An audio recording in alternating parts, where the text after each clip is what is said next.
खासदार श्रीकांत शिंदे हे सांगली जिल्ह्याच्या दौऱ्यावर आहेत। काल ते कोल्हापूर दौऱ्यावर होते। सांगली जिल्ह्यातील दौरा त्यांनी इस्लामपूरमधील जयंत पाटील यांच्या होम ग्राउंडमधून सुरू केलेला आहे। आपण पाहू शकता सध्या ते विट्यामध्ये जे अनिल बाबर आमदार होते स्वर्गीय, या ठिकाणी त्या मतदारसंघामध्ये ते आलेले आहेत। आपण जाणून घेऊया कशा पद्धतीने संपूर्ण दौरा तुमचा सुरू आहे आणि कसा प्रतिसाद मिळतोय।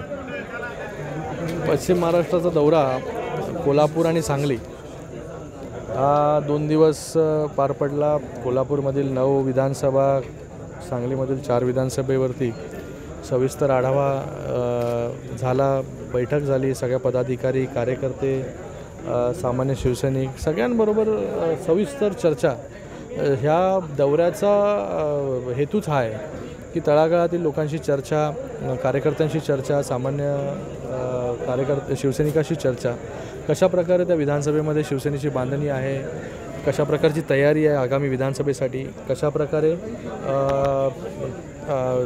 शासनाच्या योजना ज्या आहेत, माननीय मुख्यमंत्री माझी लाडकी बहीण योजना असेल, लेक लाडकी योजना, कृषी पंपावरती जे वीज माफ केलेलं आहे तो विषय, त्याचबरोबर अनेक अशा योजना, त्या योजनेंवरती कशा प्रकारे काम चालू आहे, प्रत्येक तालुक्यामध्ये, प्रत्येक गटामध्ये योजना पोचते का, त्याच्यामध्ये शिवसैनिक किती सक्रिय आहेत, कशा प्रकारे काम करतात, या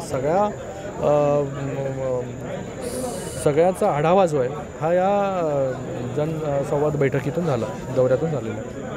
संपूर्ण महाराष्ट्रामध्ये राज्याचे मुख्यमंत्री एकनाथ शिंदे यांनी भरीव असा निधी दिलेला आहे। कुठंतरी शिवसेना कार्यकर्ता किंवा पदाधिकारी असतील हे लोकांना सांगण्यापर्यंत, तळागाळापर्यंत पोहोचवण्यात कुठंतरी कमी पडतात असं वाटतंय का? नाही, सगळीकडे मोठा भरीव निधी दिलेला आहे। त्याची प्रचिती तुम्हाला खानापूरमध्ये पण येईल, जतमध्ये पण येईल। जतमध्ये तर म्हैसाळ योजना 2000 कोटीची, कधीच कोणी विचार केला नव्हता। एवढा मोठा निधी हा 65 गावांसाठी दिला। त्याचबरोबर खानापूरमध्ये देखील हजारो कोटींचा निधी हा इथे देण्यात आलेला आहे। इथे ट्रॉमा केअर सेंटर असेल, उपजिल्हा रुग्णालय असेल, त्याचबरोबर पाणी योजना असेल, टेंबू पाणी योजना असेल, या सगळ्या मोठे मोठे प्रकल्प जे आहेत त्या सांगली जिल्ह्याला देखील देण्याचं काम माननीय मुख्यमंत्री महोदय असतील, उपमुख्यमंत्री महोदय असतील यांनी केलेलं आहे। सरकारच्या माध्यमाने ह्या सगळ्या गोष्टी झालेल्या आणि लोकांना माहिती आहे की गेले अनेक वर्षापासून प्रकल्प रखडलेले होते, ते प्रकल्प मार्गी लावण्याचं काम माननीय मुख्यमंत्री महोदयांनी केलेलं आहे। लोकांना देखील ह्या सगळ्या गोष्टी माहिती आहेत, कारण की गेले अनेक वर्ष दुष्काळ भाग होता तो, त्या दुष्काळ भागाला ओलिताखाली आणण्याचं काम आमच्या सरकारने केलं। कधीच कोणी विचार केला नव्हता, पण तो विचार जो आहे तो माननीय मुख्यमंत्री आणि उपमुख्यमंत्री मोदयांनी केलेला आहे। या भागाचे आमदार होते अनिल बाबर, ज्यांनी एकनाथ शिंदे साहेबांचा झेंडा सांगली जिल्ह्यात लावला। आज ते नाही आहेत आपल्या हयातमध्ये, तर त्यांचे चिरंजीव अमोल बाबर असतील, सुहासभाई असतील, त्यांना तुम्ही आता युवा नेतृत्व पुढे यायला लागले तुमच्या महाराष्ट्रामध्ये, तुम्ही ही ताकीद देणार आहे का? ताकद आणि त्यांना ताकद देण्यासाठीच इथे आम्ही उपस्थित आहोत। पूर्णपणे ताकद, पूर्णपणे शिवसेना जी आहे ही त्यांच्याबरोबर, मान्य मुख्यमंत्री महोदय जसे अनिल बाबर यांच्याबरोबर होते, अनिल बाबर यांच्या माध्यमाने ह्या पूर्ण त्यांच्या मतदारसंघामध्ये हजारो कोटींचा निधी इथे आणण्यामध्ये ते यशस्वी झाले।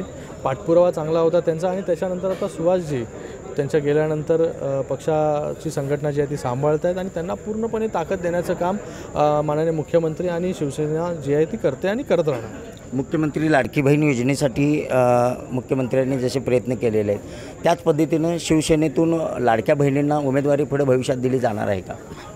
देणार ना, ज्यांना ज्यांना जिथे जिथे आता पण लाडक्या बहिणी ज्या आहेत त्या शिवसेनेच्या आमदार आहेत। भविष्यामध्ये देखील जिथे जिथे ज्या ज्या स्ट्रॉंग आहेत किंवा जिथे जिथे बहिणी आमच्या काम करत आहेत चांगल्या प्रकारे, तिथे त्यांना संधी देण्याचं काम माननीय मुख्यमंत्री मोदी नक्कीच करतील। 2024मध्ये युवकांना संधी देणार आहात का? तुम्ही कसं जाणार आहे विधानसभा निवडणुकीकडे?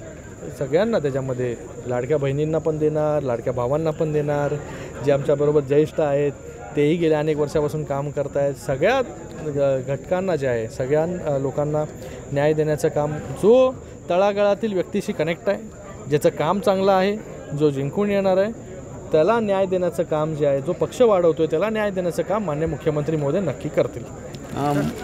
हे होते श्रीकांत शिंदे। लाडक्या बहिणीसाठी, लाडक्या भावासाठी सुद्धा मुख्यमंत्री प्रयत्न करणार असल्याची माहिती यांनी सांगितलेली। विधानसभेला सर्वांना उमेदवारी देणार असल्याचे सांगितले। कॅमेरामन सुजितसोबत मी शंकर देवकळे, TV9 मराठी, सांगली।